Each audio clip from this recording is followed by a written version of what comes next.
जय जय गजानना गणनाथा जय जय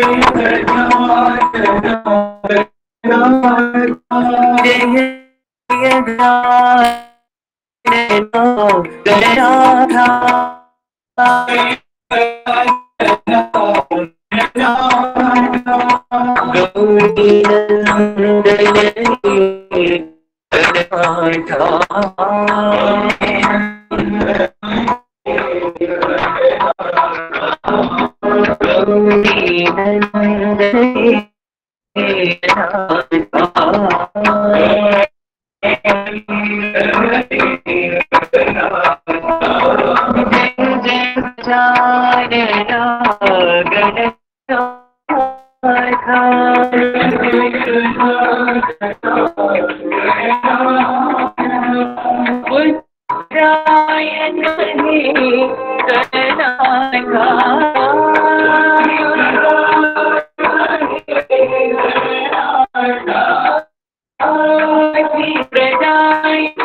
गौरी नंदन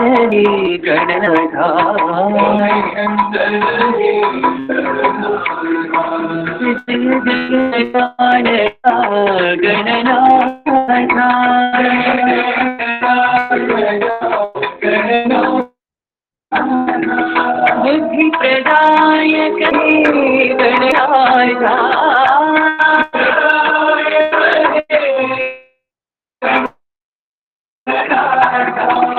सिद्धि विनायक गणनाथा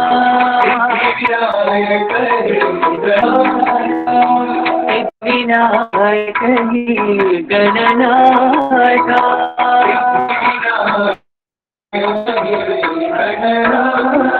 जय गणनाथ साई गणनाथा जय गणनाथ साई गणनाथा गणनाथ साई गणनाथा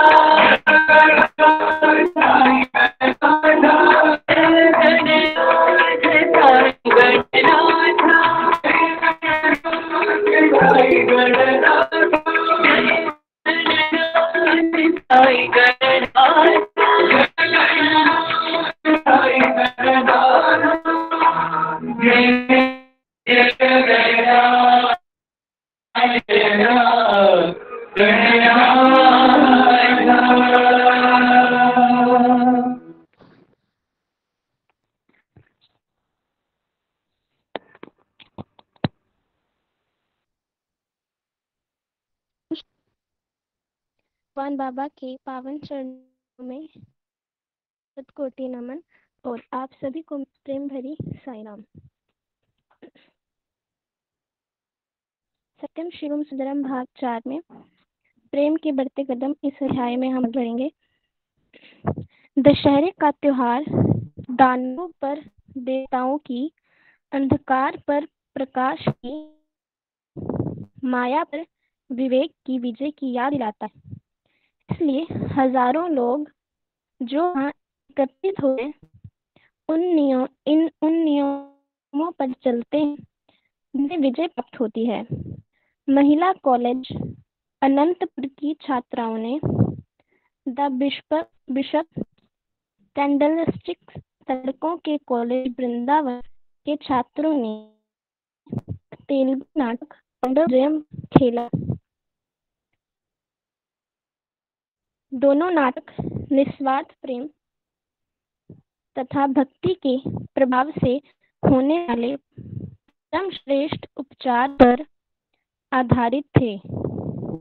भागवत भक्त समाज, जो कि ईश्वरवान के सनातन दर्शन को प्रोत्साहित करने के प्रयोजन से और भ्रातृभाव से परस्पर बंधे हुए संगीतकार तथा वक्ताओं का एक समूह है तथा जो अपने क्रियाकलापों, वैदिक होम, पौराणिक कथाओं, लोक नृत्य, नाटक तथा संगीत का 3 दिनों का सत्र आयोजित करता है। भगवान द्वारा पंडित अकामी विद्वत सभा के साथ संबंध कर दिया गया। जन्मदिन समारोह 1974 के समय बाबा कोषों के उपयोग और दुरुपयोग पर दृढ़तापूर्वक बोले। जन सामान्य से दान के लिए अनुरोध करने के वे सदा से ही विरोधी हैं। उन्होंने भक्तों को मांगने और देने दोनों ही के विरुद्ध सचेत किया है। उन्होंने घोषणा की है कि उनके कोई वस्तु न लाई जाए, क्योंकि उन्हें किसी वस्तु की आवश्यकता नहीं है। जो कोई वस्तु लाते हैं या दूसरों को लाने के लिए कहते हैं, उन्हें यहाँ नहीं रहने दिया जाएगा। उन्होंने कहा। मार्च 1975 में भगवान दिल्ली पधारे और वहां भारी जनसमूह को दर्शन देते हुए एक सप्ताह ठहरे। वे अमृतसर, चंडीगढ़ और शिमला भी गए। वे वायुयान से जयपुर गए और सत्य साई कॉलेज की प्रगति का अवलोकन किया। फिर वे वायुयान से बंबई पहुंचे, जहां उन्होंने धर्म क्षेत्र पहाड़ी पर निर्मित 40 फीट ऊंची एकता को प्रदर्शित करने वाले स्तंभ का अनावरण किया। वे 20 मार्च को प्रशांति निलयम पहुंचे, जहां हजारों व्यक्ति दिव्यत्व से निर्मित शिवरात्रि के लिंग के दर्शन का सौभाग्य पाने के लिए प्रतीक्षा कर रहे थे। दिनांक 25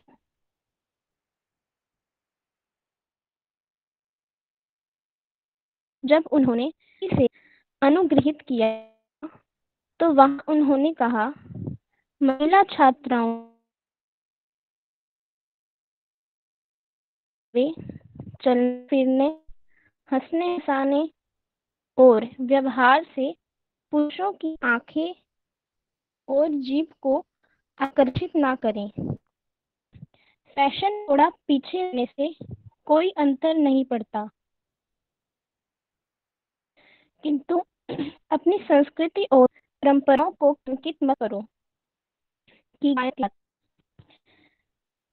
कृष्ण बचपन का वर्णन भागवत के जिन पृष्ठों में हुआ है, उन्हें कृष्ण जन्म दिवस 29 अगस्त को पुट्टपर्ती में सजीव बनाया गया। गायों, भैंसों, ऊंटों और हथनी साई गीता को प्रशांति निलयम से जाकी थे 1 किलोमीटर दूर अपने नए निवास स्थान पर एक जुलूस के रूप में ले जाया गया। गांव का बैंड आगे आगे चला। उनके पीछे साई गीता शाही ठाट से चली था। उसके पीछे गायें अपने रखवालों, सेवादल सदस्यों के साथ चली। चलते कूदते टकराते हुए बच्चों को कॉलेज के विद्यार्थी नियंत्रित करते रहे, जबकि भैंसें बिना हिले डुले खड़ी खड़ी स्थिरता से ताकती रहीं, जब तक कि उन्हें आगे धकेला और खींचा नहीं गया। महिला कॉलेज की छात्राएं तथा प्रशांत निलयम के अन्य लोग उनके पीछे पीछे भजन गाते हुए चले। भजन गाते हुए भक्तों से घिरे साईं कृष्ण वहीं थे। उन भक्तों ने 3 दिन पहले भागवत के एक अन्य पृष्ठ को सजीव होते हुए देखा।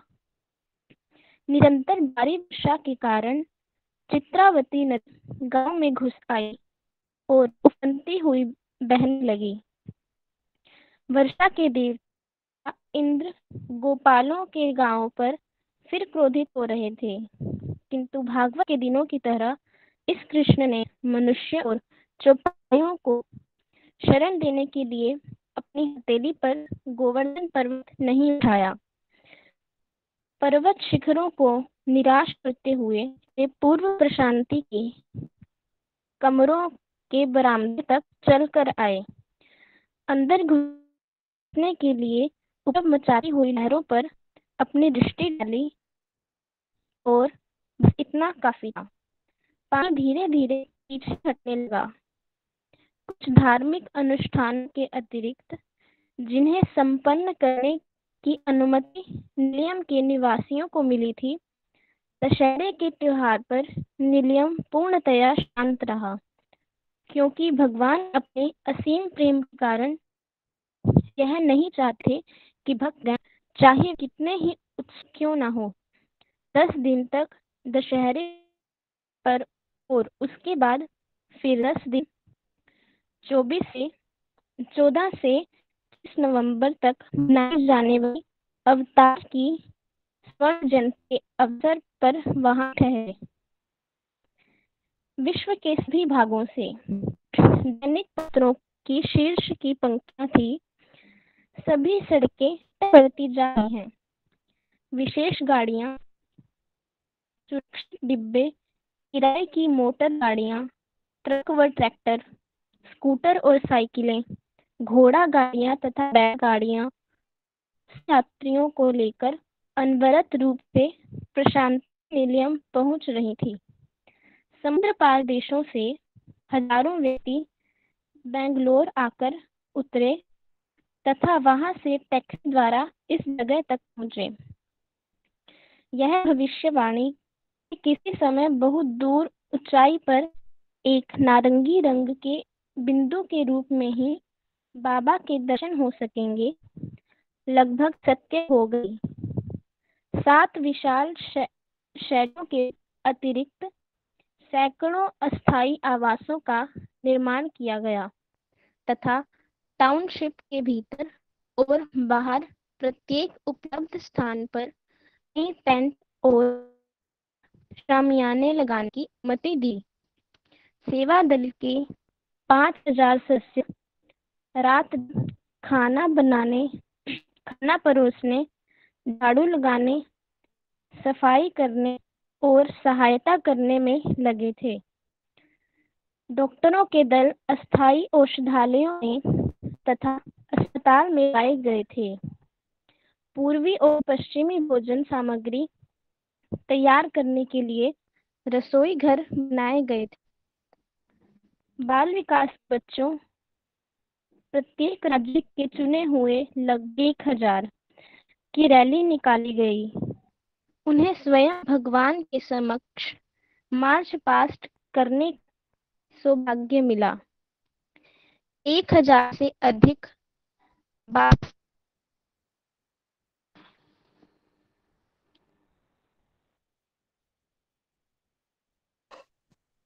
1000 से अधिक बाल विकास गुरुओं ने 2 दिन के सम्मेलन में भाग लिया, जिसका उद्घाटन बाबा ने किया। पदाधिकारियों के विश्व सम्मेलन में 50 देशों से 8000 प्रतिनिधि आए थे। दिनांक 18 को दक्षिण भारतीय मंदिरों की शिल्प शैली में भक्ति युक्त हाथों से निर्मित भव्य और प्रेरणादायक गोपुरम का उद्घाटन हुआ। बाबा ने पुट्टापर्थी के प्राचीन मंदिरों का, जिनमें अत्यंत प्राचीन गोपाल कृष्ण मंदिर भी सम्मिलित है, पुनर्निर्माण करवाया था। उस दिन उन मंदिरों में स्थापित की जाने वाली देवी देवताओं की चांदी की नई मूर्तियों को एक विशाल रथ पर रखा गया और जुलूस के साथ गांव में होकर ले जाया गया। उस पवित्र गांव के इतिहास में यह एक महान दिन था। पुरुषोत्तम यज्ञ नाम का वैदिक अनुष्ठान भी स्वर्ण जयंती समारोह का एक हिस्सा था। पवित्र अग्नि में अंतिम आहुति प्रदान करने के समारोह को देखकर स्वर्ण जयंती पर उपस्थित भारी जन समुदाय हर्ष विभोर हो उठा। विश्व सम्मेलन एक प्रेरणादायक अनुभव था। विभिन्न धर्मों के अनुयायी, 50 देशों के भक्तगण नम्रता पूर्वक भगवान तक पहुंचे तथा पुष्पमालाएं अर्पित की। भजन गायक भक्तों का एक दल मैक्सिको से आया था। चरण कमलों में प्रत्येक महाद्वीप से आकर यात्री उपस्थित हुए थे। अंतरिक्ष यात्री एडगर माइकेल ने चंद्रमा से मानव जाति की दुर्दशा को देखा था और दुखी होकर कहा था, कब सभ्यता मनुष्य को मनुष्यता का पाठ पढ़ाएगी। वे उस दिन प्रशांति निलयम में आशा और विश्वास का संचार स्वयं में कर सकते थे। भारी जनसमूह ने उनके उपदेशों में आस्था रखने की गंभीरता पूर्वक प्रतिज्ञा की और इस प्रतिज्ञा की भेंट भगवान को अर्पित की। उन्होंने स्वयं में सत्य, धर्म, शांति और प्रेम उत्पन्न करने तथा कर्तव्य, भक्ति और अनुशासन के मार्ग पर आगे बढ़ने की प्रतिज्ञा की। शिवरात्रि 1976 को बाबा ने उत्सव के उद्घाटन के रूप में प्रशस्ति ध्वज फहराते हुए घोषणा की, लिंगम, जो कि विश्व रूप स्वयं परमात्मा से उत्पन्न होता है, नियमबद्ध संसार है, जो कि सबसे पहले विचार के रूप में उदित होता है, फिर संकल्प का रूप लेता है तथा अंत में अभिलाषा के रूप में ग्रहण किया जाता है। यह संसार शिव संकल्प का साकार रूप है, उनकी अभिलाषा मूर्त स्वरूप है। इसीलिए तुम भी शिव के संकल्प से और स्वयं उन्हीं से बने हो। ईश्वर का प्रधान। मार्च के अंतिम सप्ताह में भगवान हैदराबाद गए और लिंगम आकार के मंदिर शिवम में ठहरे, जिसका उन्होंने उद्घाटन किया था तथा आशीर्वाद दिया था। हैदराबाद और सिकंदराबाद के जुड़वां शहरों के गणमान्य भक्तों को सत्य समिति द्वारा भगवान के अनुग्रह में हिस्सा लेने को आमंत्रित किया गया तथा उस बैठक की अध्यक्षता आंध्र प्रदेश के राज्यपाल श्री मोहनलाल सुपाड़िया ने की।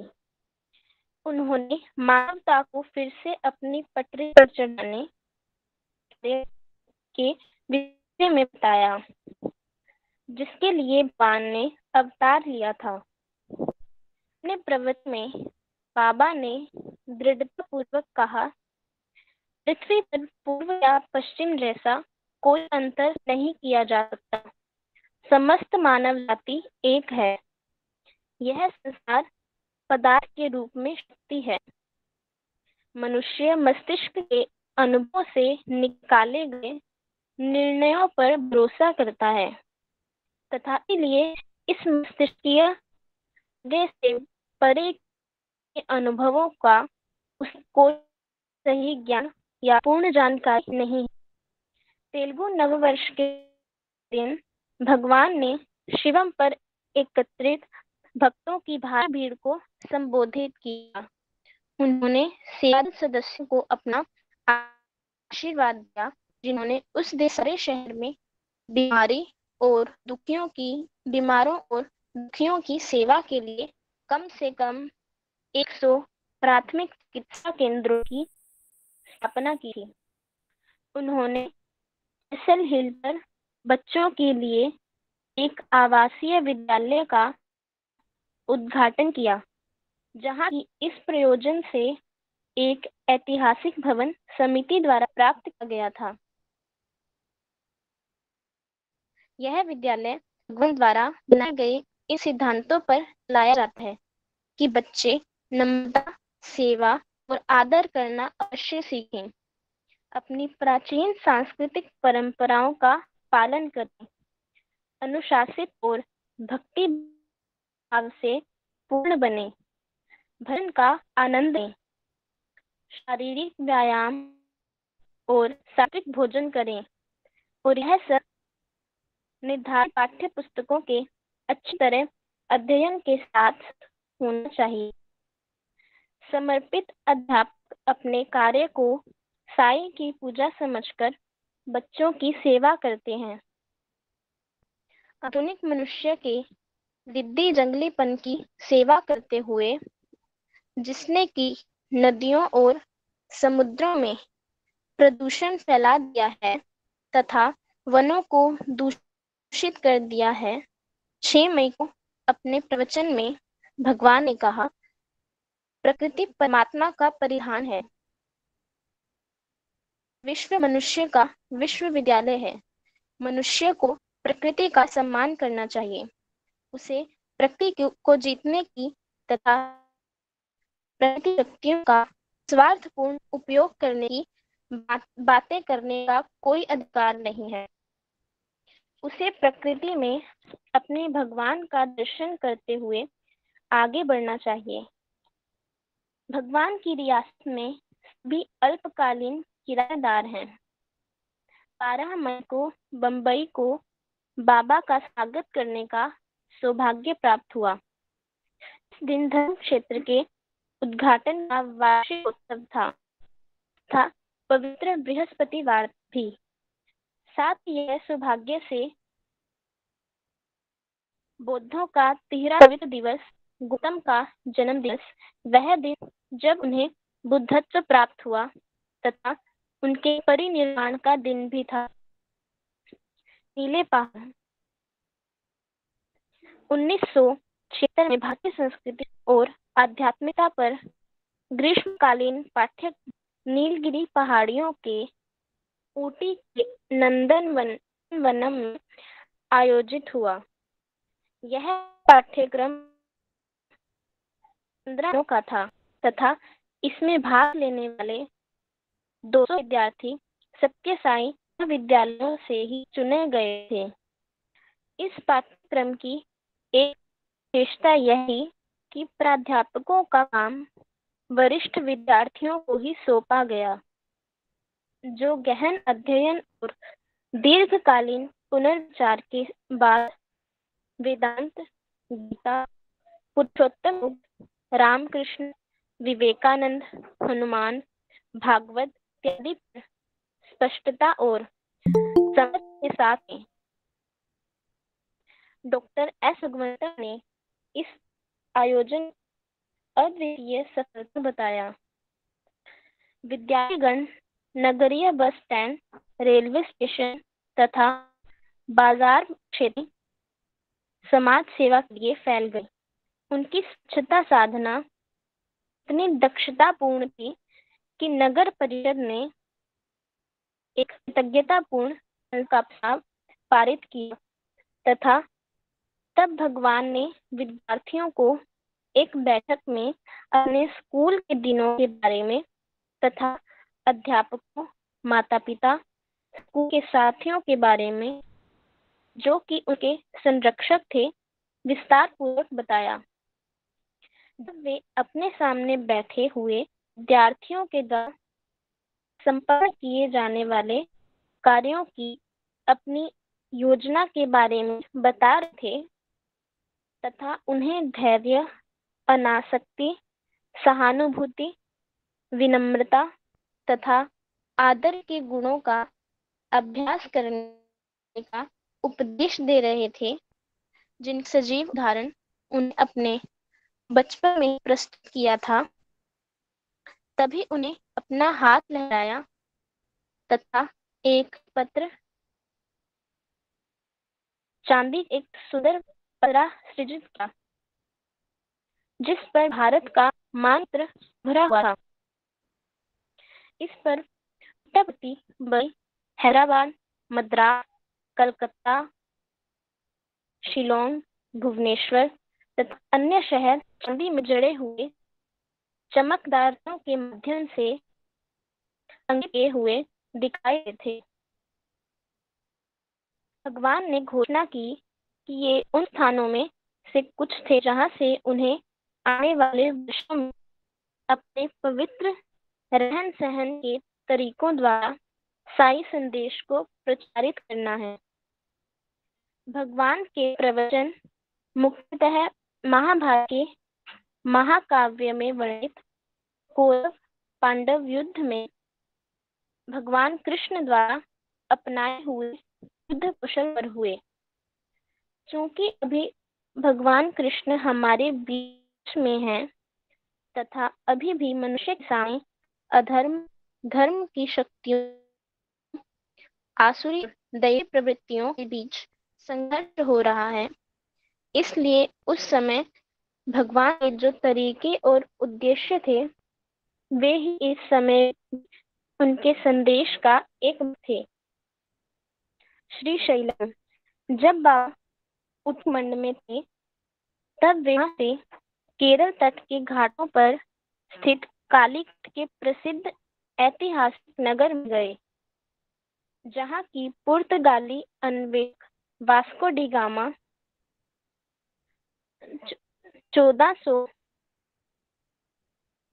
1498 ईस्वी में पहुंचा था। कालीकट के 30 मील उत्तर में तीन और समुद्र से घिरी हुई एक पहाड़ी है। इसे रविंद्रनाथ टैगोर ने इन्होंने की वहां कुछ दिन बिताए थे श्री शैलम नाम दिया था। इस पहाड़ी पर सत्य साई ट्रस्ट केरल ने साई पद्धति शिक्षा प्रदान करने के उद्देश्य से एक विद्यापीठ का निर्माण करने की योजना बनाई थी।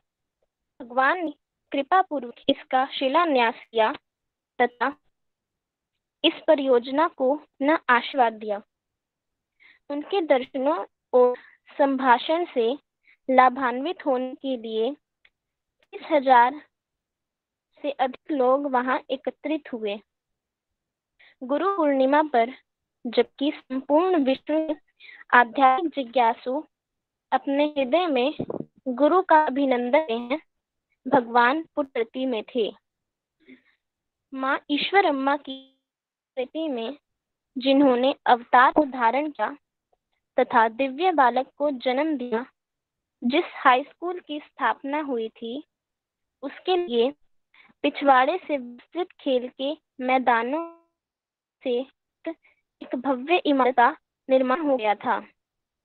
उस शुभ दिन भगवान ने इसमें प्रवेश किया तथा अध्यापकों और विद्यार्थियों को आशीर्वाद दिया। आंध्र प्रदेश के शिक्षा मंत्री घोषणा की कि ग्रामीण में शिक्षा सुविधाओं का प्रसार करने के भगवान के कार्यक्रमों में यह एक महत्वपूर्ण कदम है। भगवान पुट्टपर्ती गांव में गए, जहां की हवादार और आरामदायक घरों का एक नया पूर्वा हरिजनों के लिए बनाया था, जिनकी झोपड़ियां चितावती नदी की भयंकर में 6 माह पूर्व बह गई थी। आवंटन समारोह को देखने के लिए उत्सुक भक्तों की भारी भीड़ को भगवान ने कहा कि परमात्मा के विश्व रूप शरीर में प्रत्येक जीव प्राणी एक कोशिका है तथा जातियां जैसी कि वे वेदों में ईश्वर के विभिन्न अंगों के रूप में वर्णित हैं, पृथक पृथक भावों से भी एक संपूर्ण इकाई को बनाती हैं। उन्होंने कहा कि मनुष्य में सबसे अधिक गरीबों और दुखियों की सेवा करके ही परमात्मा के कमलों की सबसे अच्छी तरह पूजा की जा सकती है। 1973 के दशहरा उत्सव के सभी 10 दिनों में भगवान ने मन इसकी चलता, इसकी सामर्थ्य तथा उस साधना पर जो कि इसे सीधा और बलवान बना सकती है प्रवचन दिए। वैदिक यज्ञ के इस कार्यक्रम में से भी भगवान सत्य साई सेवा संगठन के 300 से अधिक जिला अध्यक्षों से मिलने का समय निकाला, जो कि यहाँ भारत के सभी राज्यों से आए थे। भगवान उनसे 2 सत्रों में मिले। इनमें भगवान ने अनुशासन की आवश्यकता पर जोर दिया तथा कर्तव्यों और उत्तरदायित्वों के विभिन्न पहलुओं पर उन्हें सलाह दी। यह दशहरा अवर्णनीय हो गया जब भगवान ने मन के धर्म पर प्रभाव का निरूपण करते हुए उसकी परिभाषा बताई, जिसे उन्होंने साई धर्म का नाम दिया। यह धर्म जो कि सभी धर्मों का पालन करता है तथा उन महत्वपूर्ण तत्वों पर बल देता है जो सभी धर्मों में समान रूप से विद्यमान है, साई धर्म कहलाता है। उन्होंने कहा, सार्वभौम भोजन।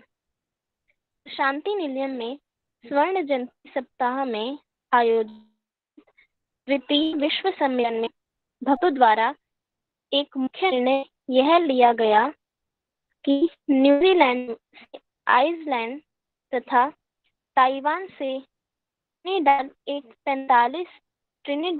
45 से अधिक देशों में स्थित 8,000 केंद्रों पर एकत्रित भक्तपूर्ण हृदयों से प्रवाहित 24 घंटों का भजन कार्यक्रम संपूर्ण पृथ्वी को अपने घेर में ले ले। इस विश्वव्यापी प्रार्थना के लिए प्रति वर्ष भगवान के जन्मदिन के तुरंत पहले आने वाला शनिवार रविवार दिन निश्चित किया गया। प्रशांति निलयम में भजन के लिए एक समुदाय से बाबा ने कहा, भजन सांस की तरह निरंतर चलना चाहिए। वास्तव में सांस सदा भजन में लगी रहती है, क्योंकि यह सारभूत मंत्र सोहम को दोहराती रहती है। पूरे जीवन काल की तुलना में 24 घंटे तो पलक झपकने जितना ही समय है। तुम्हारा जीवन ईश्वर की महिमा का एक गीत है। इसे अपनी संपूर्ण आत्मा के साथ गाओ, जोरों से गाओ, सामूहिक रूप से गाओ, जिससे कि लालच, घृणा और ईर्ष्या से दूषित हुए वातावरण को पवित्र स्पंदनों से शुद्ध किया जा सके। तख्ती के आसपास के गांव जन्म दिवस की प्रतीक्षा करते रहते हैं, क्योंकि इस पवित्र अवसर पर सर्वप्रथम रथ यात्रा उत्सव होता है, जिसमें पुट्टापर्थी के मंदिर में पूजित सभी देवी देवताओं की मूर्तियों को एक जुलूस के रूप में गांव की भीड़ भरी गलियों से होकर निकाला जाता है, जिसमें भी पुष्प स्त्रियां चाहे वे किसी भी जाति या मत के हों आनंद लेते हैं। जन्म दिवस के दिन बाबा माँ पिता की समाधि पर जाते हैं तथा गांव वालों को भोजन और वस्त्र बांटते हैं। 1976 में अपने जन्म दिवस पर भगवान ने घोषणा की कि चमत्कार अवतारत्व की स्वैच्छिक और स्वाभाविक अभिव्यक्ति है। राम का अर्थ है वह जो आनंद प्रदान करता है। कृष्ण का अर्थ है वह जो आकर्षित करता है। मेरा प्रत्येक कार्य जो आनंद प्रदान करता है, हृदय को आकर्षित करता है, तुम्हारी शब्दावली में कार बन जाता है। अवतार सुधार करने और पुनर्निर्माण करने आया है, और इसलिए चमत्कार का हमेशा ही परिणाम होता है। चमत्कार का उद्देश्य है मानव जाति को संस्कारित करना। इस अवतार में इसकी उपलब्धि किस तरह हुई? इस तरह आकर्षित किए हुए प्रत्येक व्यक्ति को प्रेम के द्वारा सभी के प्रति रखने के लिए प्रेरित किया जाता है, क्योंकि भिन्न भिन्न शरीरों में रहने वाले सभी एक ही आत्मा है तथा उन्हें उस प्रेम को सेवा में परिवर्तित करने के लिए प्रेरणा दी जाती है। परिणाम स्वरूप उनके मन पवित्र हो जाते हैं, उनकी बुद्धि शुद्ध हो जाती है तथा उनके हृदय निर्मल हो जाते हैं। इससे उन्हें इस वास्तविकता का ज्ञान होता है कि उनका अंतरतम आत्मन है, जो कि विश्वव्यापी सनातन शुद्ध परमात्मा रूपी समुद्र की एक लहर है। ये मानव जीवन का लक्ष्य है। प्रत्येक दिसंबर की 5वीं तारीख को सत्य साई सेवा संगठन चिकित्सा सेवा दिवस मनाता है। प्रत्येक केंद्र अपने क्षेत्र की आवश्यकताओं तथा मानवीय और भौतिक साधनों के अनुसार यथाशक्ति अपना कार्यक्रम बनाता है। अस्पतालों को ऑक्सीजन सिलेंडर, अपंग के लिए पहिएदार कुर्सियां तथा अंधों के लिए भजन कैसेट और पुस्तक उस दिन भेंट की जाती हैं। गंदी बस्तियों में रहने वाले तथा ग्रामीणों की स्वास्थ्य परिवार की योजनाएं प्रारंभ की जाती हैं। 1976 में भगवान ने लेने वालों और पाने वालों दोनों को अपना आशीर्वाद दिया। उन्होंने गोलियों, कैप्सूलों, टॉनिक और इंजेक्शन के अविवेकपूर्ण प्रयोग के विरुद्ध चेतावनी दी।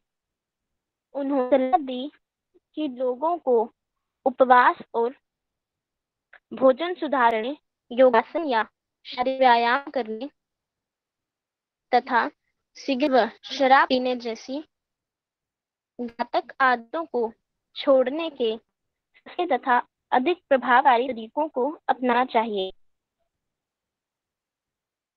बनने तथा उसकी रक्षा करने के लिए व्या चिंता तथा तनाव से छुटकारा पाना आवश्यक है। उन्होंने कहा, पूर्व और पश्चिम से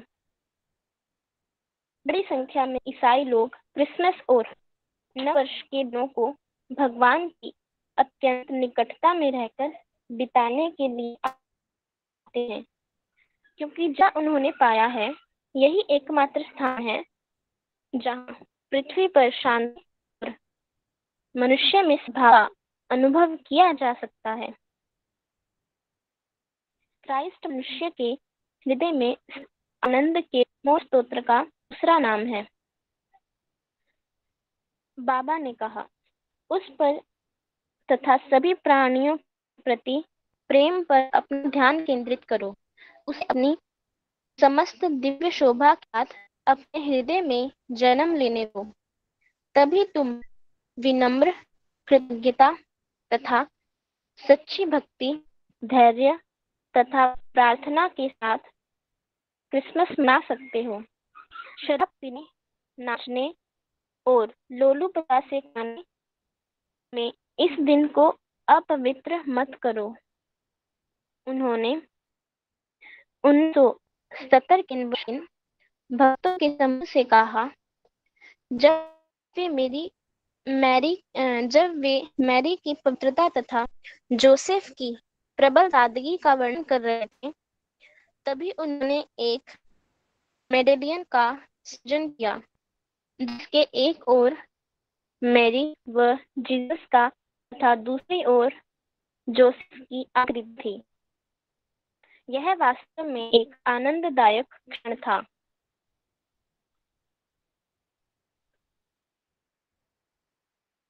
साइराम। अच्छा, साई राम।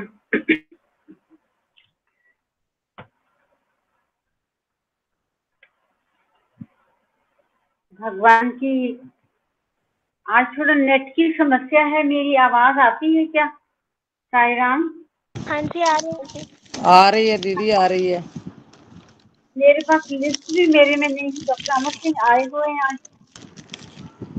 हाँ जी, आए अच्छा, थे, चल अगर छोड़ गया है। अच्छा, आज की दैवी वाणी जहाँ से हमने डॉक्टर साहब आए हुए हैं। गाथा आज के जो भगवान की गाथा हमने पढ़ी है, आप उसको थोड़ा सा संक्षेप में समझाइए। मैं अटेंड नहीं कर पाया, सारा बीच में डिस्टर्ब होता रहा मेरा। आप प्लीज करिए, फिर आगे करें। अच्छा, सायराम सायराम। साई राम जी, साई राम।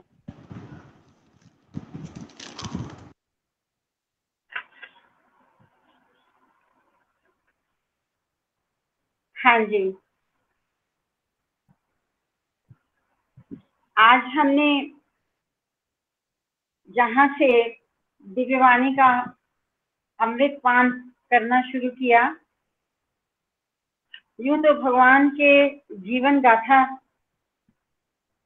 में उनकी महिमा का वर्णन तो हम कर नहीं सकते। एक एक शब्द ऐसा रहता है कि हम उसको किसी प्रकार से समझें, जाने और उसको अपनाएं।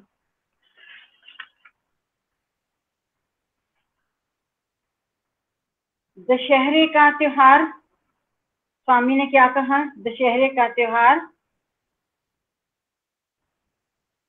दानवों पर देवताओं की, अंधकार पर प्रकाश की और माया पर विवेक की विजय की याद दिलाता है। इसलिए हजारों लोग जो यहाँ एकत्रित होते हैं उन नियमों पर चलते हैं जिनसे विजय प्राप्त होती है। भगवान ने ये शब्द दशहरे का पावन पर्व था और जो महिला कॉलेज अनंतपुर की छात्राओं ने द बिशप्स कैंडलस्टिक्स तथा लड़कों के कॉलेज वृंदावन के छात्रों ने एक तेलुगु नाटक पांडव विजयम खेला।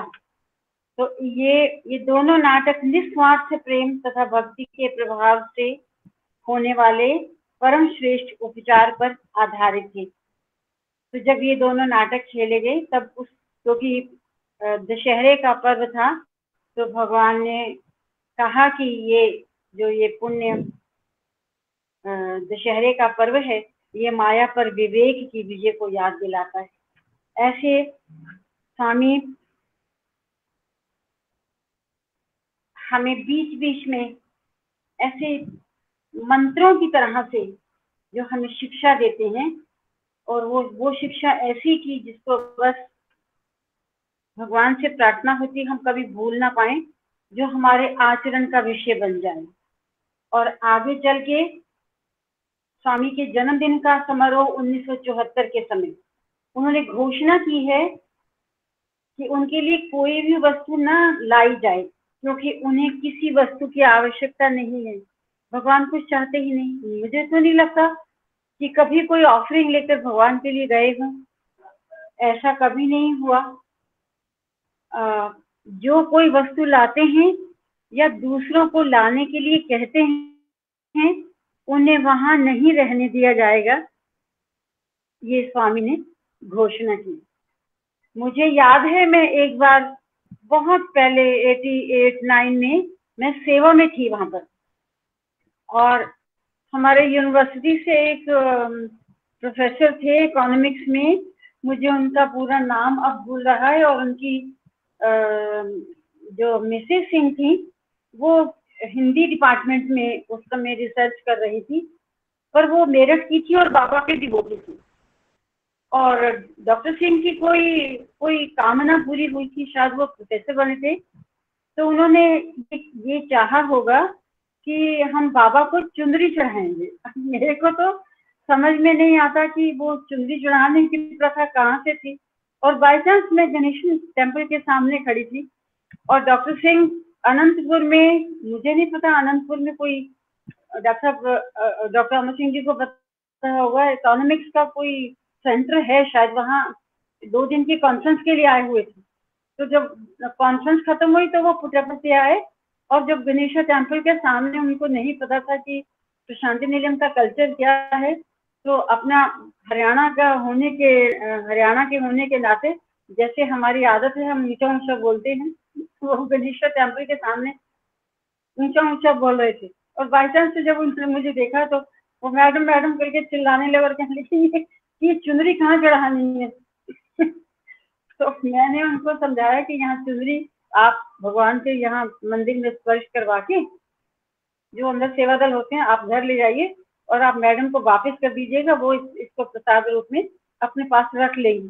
तो यहाँ पर स्वामी तो कभी किसी से कोई वस्तु नहीं मांगते। जो कोई वस्तु लाते हैं या दूसरों को लाने के लिए कहते हैं, उन्हें वहां नहीं रहने दिया जाएगा। स्वामी ने इतना कठोर नियम उस समय एस्टैब्लिश कर दिया। उसके बाद गोकुलम की सुंदर सुंदर गौओं का वर्णन, और कैसे बाल विकास की रैली, बाल विकास के गुरुओं का सम्मान हुआ, इत्यादि इत्यादि। और आगे हम चलते हैं तो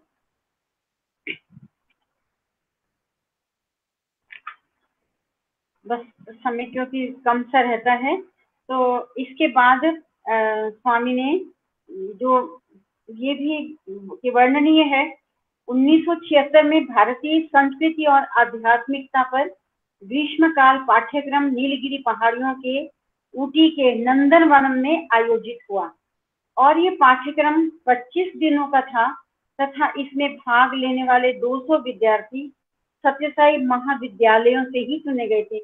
और इस पाठ्यक्रम की एक विशेषता ये थी कि प्राध्यापकों का काम वरिष्ठ विद्यार्थियों को ही सौंपा गया, जो गहन अध्ययन और दीर्घकालीन पुनर्विचार के बाद, देखिए, जो अध्यापकों का काम था वो सीनियर स्टूडेंट्स को सौंपा गया, और उन्होंने कितनी मेहनत की होगी। और उसके बाद वो वेदांत, गीता, पुरुषोत्तम योग, रामकृष्ण, विवेकानंद, हनुमान, भागवत इत्यादि इन सभी विषयों पर स्पष्टता और समझ के साथ बोले। ये भगवान की असीम कृपा ही है। और डॉक्टर एस भगवंतम ने इस आयोजन को अद्वितीय सफलता बताया, केवल कोई साधारण सफलता नहीं, उन्होंने इसको अद्वितीय सफलता बताया। और इसके पीछे तो दैवी प्रेरणा ही थी, जो बच्चों के जो सीनियर स्टूडेंट्स के माध्यम से प्रस्फुटित हुई। और इसके बाद ये विशेष रूप से थोड़ा और पढ़ती हूँ मैं, श्री शैलम, जब बाबा ये उत्कमंड में थे तब वे वहां से केरल तट के घाटों पर स्थित कालीकट के प्रसिद्ध ऐतिहासिक नगर में गए, जहां की पुर्तगाली अन्वेषक वास्को डी गामा 1498 ईस्वी में पहुंचा था, वास्को डी गामा। और कालीकट के 30 मील उत्तर में 3 और समुद्रों से घिरी एक पहाड़ी है। कालीकट के 30 मील उत्तर में 3 और समुद्रों से घिरी एक पहाड़ी है। कितना लावण्यमय दृश्य होगा। और इसे रविंद्रनाथ टैगोर ने, जिन्होंने कि वहां कुछ दिन बिताए थे, श्री शैलम नाम दिया था। और इस पहाड़ी पर सत्यसाई ट्रस्ट केरल ने साई पद्धति पर शिक्षा प्रदान करने के उद्देश्य से एक विद्यापीठ का निर्माण करने की योजना बनाई थी। भगवान ने कृपा पूर्वक इसका शिलान्यास किया तथा इस परियोजना को अपना आशीर्वाद दिया। उनके दर्शनों और संभाषण से लाभान्वित होने के लिए 30,000 से अधिक लोग वहां पर एकत्रित हुए थे। बहुत ऐसे स्थल, बहुत सौभाग्यशाली स्थल हैं कि जिनको भगवान ने आशीर्वाद दिया और जहां ऐसे पुण्य के कार्य आगे से आगे चल रहे हैं। और भगवान हमेशा बाल विकास के बच्चों को भी शिक्षा देते हैं। स्वयं भी उन्होंने जो करके दिखाया, अपने माता पिता के प्रति बहुत आदर भाव। तो स्वामी हृदय में गुरु का अभिनंदन करते हैं। भगवान पुट्टपर्ती में थे और माँ ईश्वरमा की स्मृति में जिन्होंने अवतार को धारण किया तथा दिव्य बालक को जन्म दिया, जिस हाई स्कूल की स्थापना हुई थी उसके लिए पिछवाड़े से विस्तृत खेल के मैदानों से युक्त एक भव्य इमारत का निर्माण हो गया था। उस शुभ दिन भगवान ने इसमें प्रवेश किया था और अध्यापकों और विद्यार्थियों को आशीर्वाद दिया। आंध्र प्रदेश के शिक्षा मंत्री ने घोषणा की कि ग्रामीणों में शिक्षा सुविधाओं का प्रसार करने के भगवान के कार्यक्रमों में ये एक महत्वपूर्ण कदम है। और इस तरह से और फिर यहाँ भगवान पुट्टपर्ती गांव में गए और जहाँ की 100 हवादार और आरामदायक घरों का एक नया पूर्वा हरिजनों के लिए बनाया था, जिनकी झोपड़ियां चित्रावती नदी के भयंकर बाढ़ में 6 माह पूर्व बह गई थी। और जब उन घरों का आवंटन हुआ तो आवंटन समारोह को देखने के लिए उत्सुक भक्तों की भारी भीड़ को भगवान ने कहा कि परमात्मा के विश्व रूप शरीर में प्रत्येक जीवित प्राणी एक कोशिका है तथा जातियां जैसा कि वे वेदों में ईश्वर के विभिन्न अंगों के रूप में वर्णित हैं, पृथक पृथक भागों से बनी एक संपूर्ण इकाई की बनाती है, एक संपूर्ण इकाई को बनाती है। उन्होंने कहा कि मनुष्यों में सबसे अधिक गरीबों और दुखियों की सेवा करके ही परमात्मा के चरण कमलों की सबसे अच्छी तरह पूजा की जा सकती है। कोई छोटा कोई बड़ा नहीं, कोई ऊंचा कोई नीचा नहीं। स्वामी ने हरिजनों के लिए जिन घरों का आवंटन किया, उन्होंने कहा कि जो विश्व रूप परमात्मा है, प्रत्येक प्राणी उस विश्व रूप परमात्मा की एक कोशिका, एक छोटी सी होती है, वो है। और इस तरह से भगवान ने सब पूरी मानवता को शिक्षा दी कि सब कोई छोटा बड़ा नहीं, सब एक ही उस परमात्मा का स्वरूप है। और फिर आगे थोड़ा भगवान आगे 1976 में दशहरा उत्सव के सभी 10 दिनों में भगवान ने मन, इसकी चंचलता, इसकी सामर्थ्य तथा उस साधना पर जो कि इसे सीधा और बलवान बना सकती है प्रवचन दिए। इस मन को जो इसको सीधा बना सकती है और इसी पर उन्होंने प्रवचन दिए। वैदिक यज्ञ के व्यस्त कार्यक्रमों में से भी भगवान ने सत्यसाई सेवा संगठन के 300 से अधिक जिला अध्यक्षों से मिलने का समय निकाला, जो कि यहाँ भारत के सभी राज्यों से आए थे।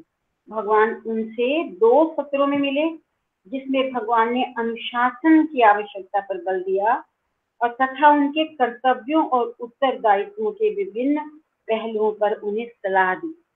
और आप देखिए, ये दशहरा अविस्मरणीय हो गया जब भगवान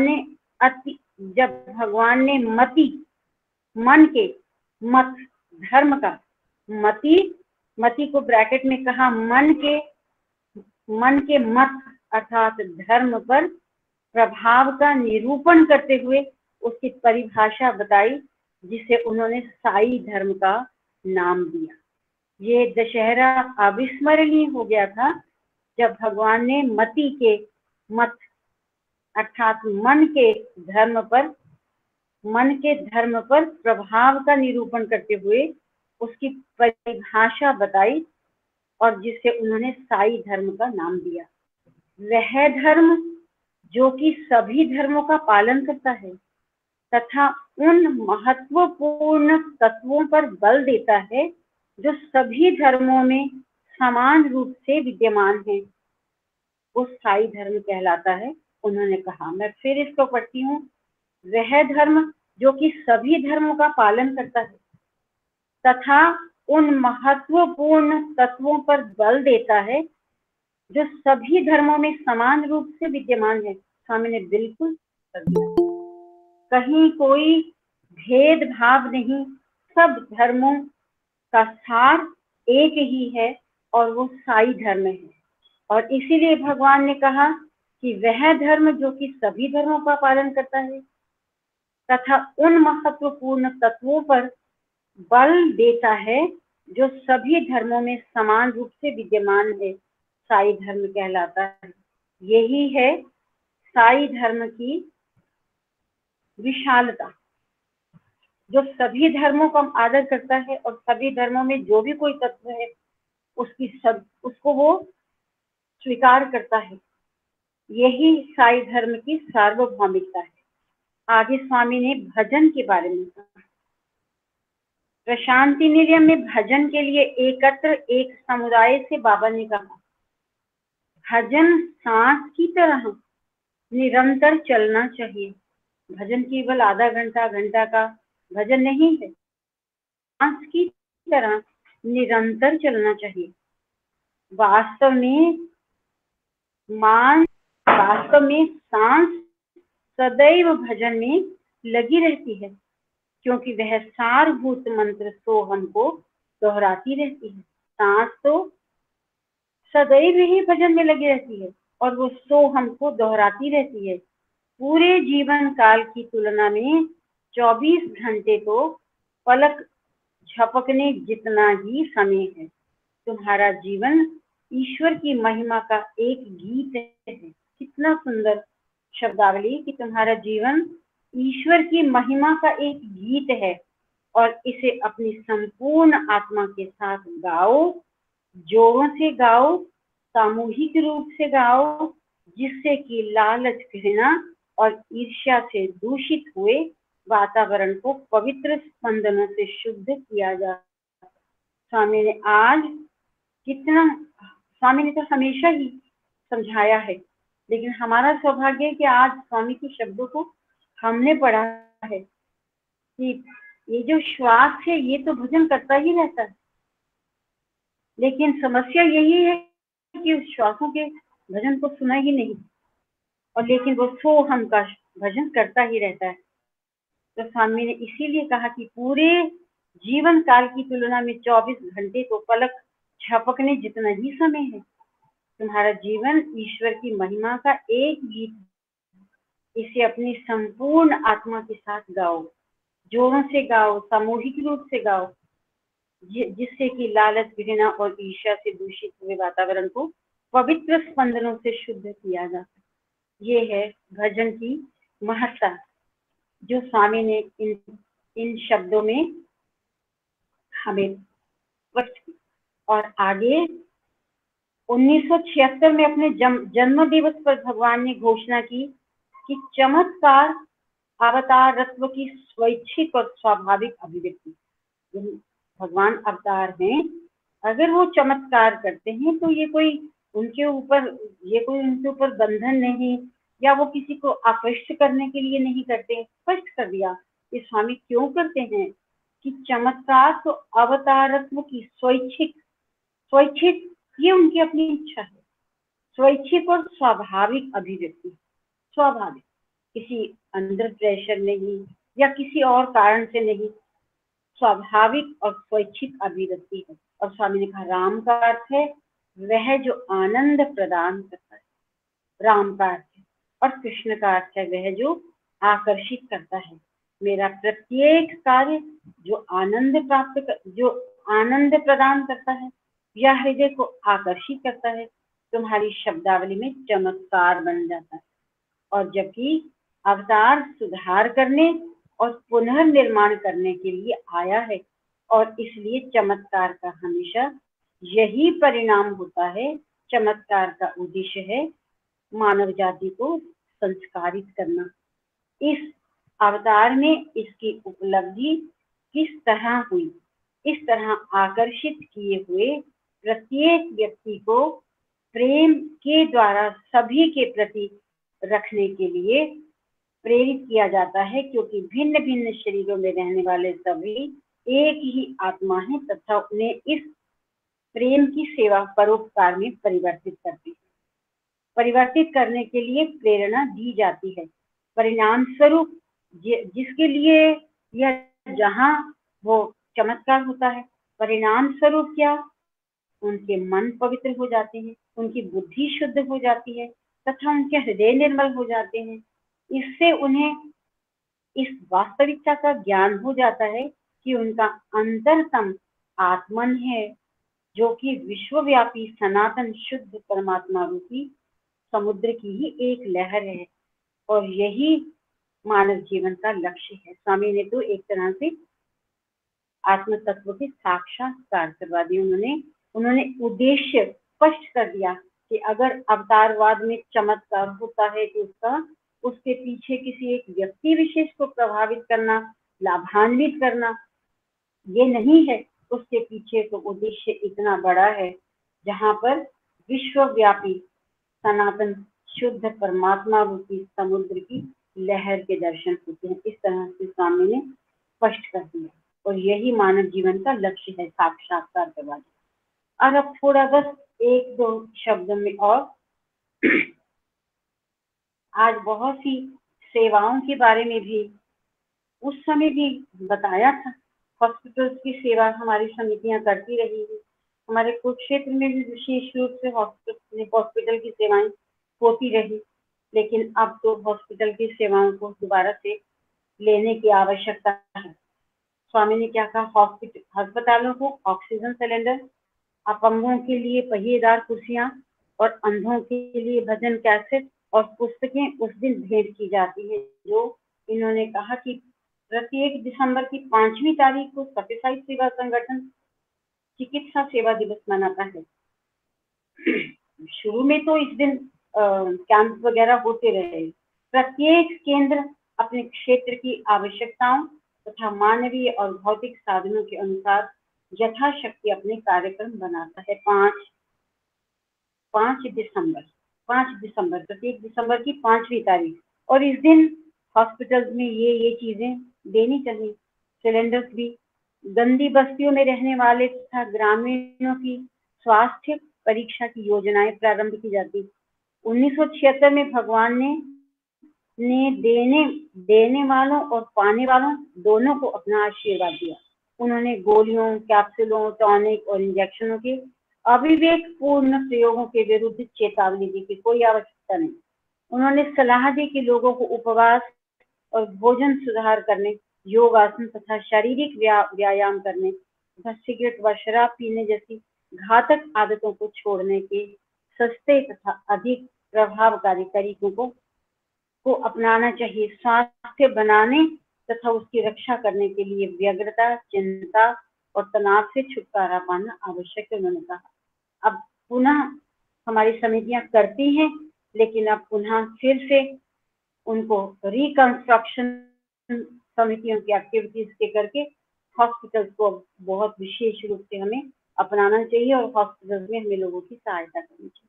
बस अब समय हो गया, और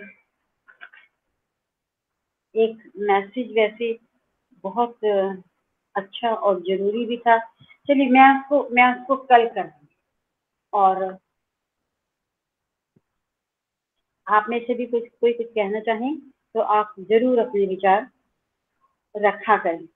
अपने बुक को खोल कर रखें, और जैसे ही कोई पंक्ति, कोई शब्द ऐसा विशेष समझ में आता है उसको आप अभिव्यक्त किया करें, क्योंकि सारे चैप्टर को तो पुनः पढ़ना नहीं होता संभव, लेकिन कुछ विशेष बातों को तो हमें दोबारा से पढ़ के उन पर विचार करना आवश्यक होता है। और हमारी क्लैरिटी भी हो रही है बहुत। समस्त लोकाः सुखिनो भवन्तु, समस्त लोकाः सुखिनो भवन्तु समस्तलोकाः सुखिनो भवन्तु। ॐ शान्तिः शान्तिः शान्तिः। जय बोलो भगवान श्री सत्य साई बाबा जी की जय। ओम शांति।